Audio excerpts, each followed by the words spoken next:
De réfléchir au repas du réveillon avec cette question: quelle volaille choisir, la dinde ou le chapon? Pas facile de choisir. Dans le Pas-de-Calais, l'entreprise Ligue Volaille est en pleine effervescence. Une année particulière avec un contexte particulier cette année où il faut jongler entre l'augmentation des prix et la grippe aviaire.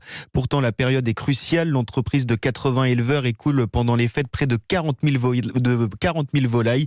Comment s'organise-t-elle à quelques jours de Noël? C'est votre rendez-vous Europe 1 et vous, comme chaque jour dans votre journal de 7h30. Le reportage à Ligue de Maximilien Carlier. Sur les étagères métalliques, des dizaines de volailles alignées. On entend la machine de mise sous vide emballer les dindes, chapons et poulardes. Mathilde, responsable du conditionnement à Ligue Volaille. C'est le rush. On démarre 1 heure plus tôt le matin. Au soir, on finit un peu plus tard et on arrive bien à s'organiser. Une dizaine de personnes ont été recrutées pour cette période des fêtes. 8000 dindes et 30 000 chapons sont préparés ici avec un prix en augmentation. Karine Marchand, la directrice. On a une hausse de 1,50 € à 2 € du kilo.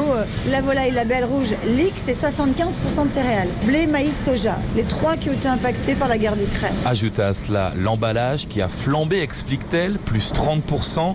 Mais il y a aussi une crainte, la grippe aviaire. D'ailleurs, des mesures draconiennes ont été prises. Nettoyage, désinfection de l'ensemble des camions qui vont transiter d'une ferme à l'autre. Et les volailles sont confinées depuis plusieurs semaines, insiste cette responsable, afin d'éviter que les fêtes de fin d'année soient gâchées.